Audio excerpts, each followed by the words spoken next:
Hello, I'm Hannah, and this is Hannah's Books. Although I've been a little behind on BookTube lately, the one thing I have really tried to keep up with is the series of Has Steve Read It videos, and also Steve's responses. For those of you not in the know, maybe a year and a half ago, Matthew at Mayberry Book Club came up with a fantastic challenge. He held up a series of books from his shelves and asked Steve Donahue, who reads everything, if he'd read them. Well, the challenge took off, and a bunch of us threw our hats in the ring. It wasn't long before Steve started responding to each of our efforts, not only telling us that, of course, he had indeed read the vast majority of what we had mentioned, but what his opinions were about those specific books. I was a very new booktuber at that point, a viewer who had only just discovered Steve, actually, and I think it was the first tag video I really did. Wildly, I did fairly well in the game, finding 4 he had not read, from a field which included an additional bonus choice where I named my own academic book. I was the reigning champion for a few rounds. Incidentally, my own book was one of the 4 Steve had not read.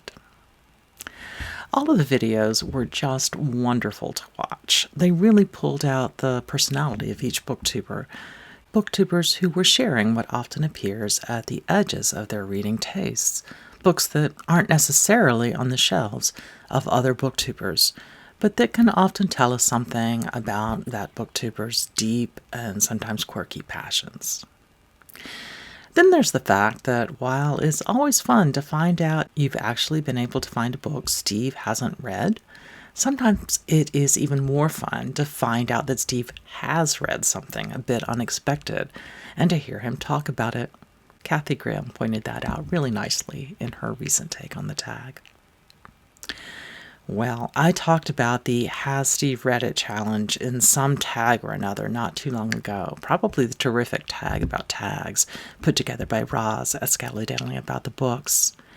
A bunch of commentators, especially from people who did not have channels when the original tag went around, mentioned that they too had been thinking about it and that they were considering what answers they might give if the challenge started up again. I got so excited by the possibility, and sure enough, it wasn't long before Daniel at Guilty Feet put forth a new volley in what has become known as Season 2. Both Daniel and Steve have made quite a point to say that folks who answered 18 months ago were absolutely invited to participate again. At first I paused. While I do think I might have a few books on my shelves that Steve might not have read, some of them are pretty esoteric. But eventually I had an idea of how to frame the video.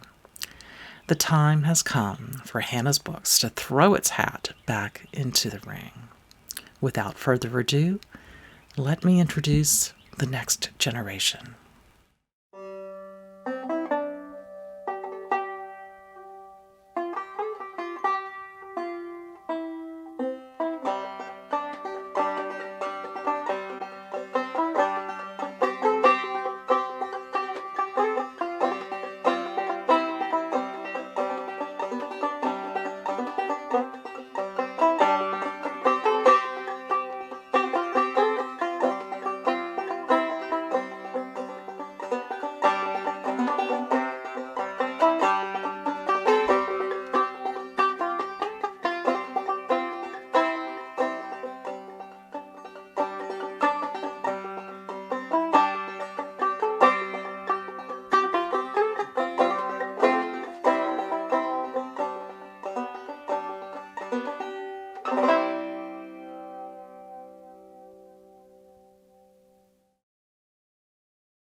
Hey there, I'm Abe, I'm Hannah's son, and I'm here to participate in the Has Steve Read It tag. When I'm not reading Shakespeare or studying Shakespeare or acting in Shakespeare plays, I spend a lot of time playing music. I'm mostly a fiddle player, but my grandfather and my uncle were both banjo players and I grew up listening to them play. Last week was my birthday and I bought a banjo, so I've been practicing ever since, and my favorite place to play so far is out in our front yard by our fire pit. One of our neighbors heard me practicing and came over with a book. So my first book is America's Instrument, the banjo in the 19th century. I haven't read it yet, but I'm very excited to dive into this history of the banjo as a uniquely American instrument, developing from African roots into this banjo, which you see here, a minstrel banjo with this beautiful carved wooden headstock, all the way to the more modern banjo that I picked up last week. When I was choosing books for today, I had trouble keeping it to just 8, so I'm going to throw a few extras in for no points, just to mention them. One of the ones I was thinking about including was The Violin Maker, which is about a luthier in New York City named Sam Zygmuntowicz. He makes copies of the most beautiful old violins, whether they're Strads or Guarneris, and those are played by his instruments, are played by classical musicians all across the world. He himself is a fiddle player and plays in a contradance band in New York with a friend of a friend. I adore contradancing, and up until the pandemic, I contradanced regularly and played at dances in DC and Boston. The next book on my official list, Tom Torino's Music as a Social Life, is written by a contradancer. He himself is a contradance fiddle player and musician out west. And in his book, which sort of breaks down the idea of the audience as a passive observer, he talks a lot about contradancing and how it's a participatory form of performance. Book number 3 is also about folk music. Henry Glassey's All Silver and No Brass is a description of mumming, folk theatre in Northern Ireland, and his own experience living in Ireland during the Troubles. I first learned about mumming when I was a little kid and saw local Morris dancers performing English mummers' plays near the winter solstice. I eventually joined them and got to play some of the stock characters in the mummers' play, but it wasn't until I read All Silver and No Brass that I realized how much Shakespeare steals from or references mummers' plays.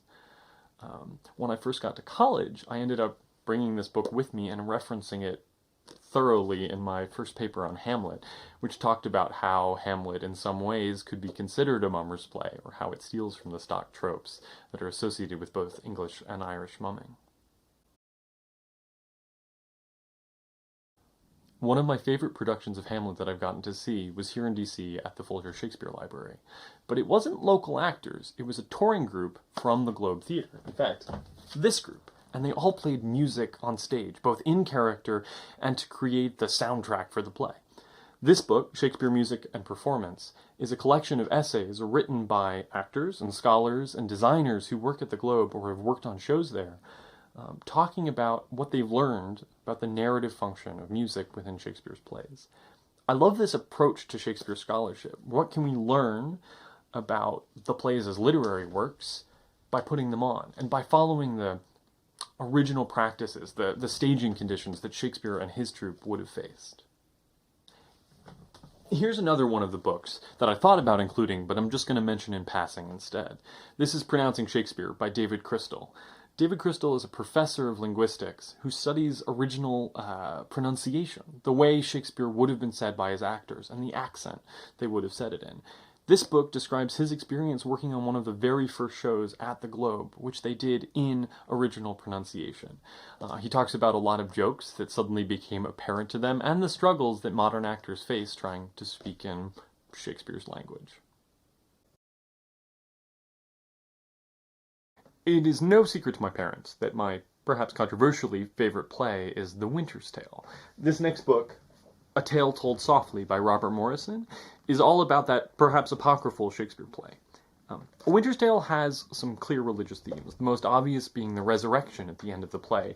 But Morrison takes it much further, suggesting that the entire play can be read as a Catholic allegory, potentially protesting perspective on Henry VIII's creation of an Anglican church. Morrison goes through the play in astonishing detail, making small but very powerful comparisons between The Winter's Tale and Shakespeare's contemporary Catholic Church. Camillo, the trustworthy courtier to the king, is given the keys to the postern, the literal keys to the castle, just as, figuratively, the Pope is given the keys to the kingdom of heaven. It just so happens that the Pope, at the time of Henry VIII's dissolution of the English Catholic Church, was named Camillo. These small comparisons build up an image of the play as an almost radical statement against Henry VIII's new church.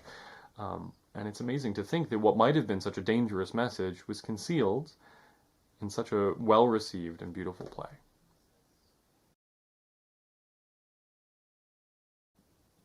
My next book is yet another piece of Shakespeare scholarship. This one is a collection of essays about race and Macbeth called Wayward Macbeth, edited by Scott Newstock and Ayanna Thompson. I learned about it very recently when I read Scott Newstock's new book, How to Think Like Shakespeare. I directed Macbeth this fall, and I'm very excited to read this collection, which talks about how race has been explored by productions of Macbeth from colonial America all the way up to very recent films. The next book on my list is very special to me because I have a vivid memory of meeting the author. This is The Portable Queen by Dr. Mary Hill Cole.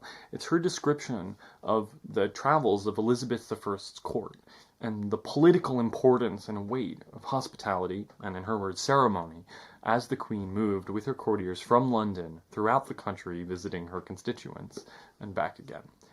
I met Dr. Cole at the American Shakespeare Center when she gave a lecture, and after the lecture she passed around her original Ben Jonson folio.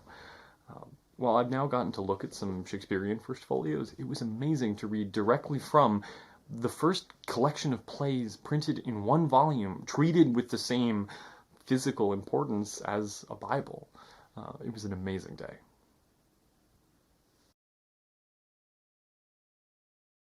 Okay, for my final book, I have Linda Hutchins' Theory of Adaptation. When I read this first in my sophomore year dramaturgy class, I thought about it mostly as a guide for how and why you might take one text, or one play, or one story, and turn it into a new piece of theater. But she goes much further to talk about movie adaptations, and video games, real-life chocolate frogs, and Shakespeare references in Star Trek. I think now, when seemingly all art, and especially all theater, is being made virtually over Zoom, her ideas about transmedia practices, what it means to take one piece of art and put it into a new frame, are especially relevant. Thank you for joining me today on Hannah's Books, and until next time, live long and prosper.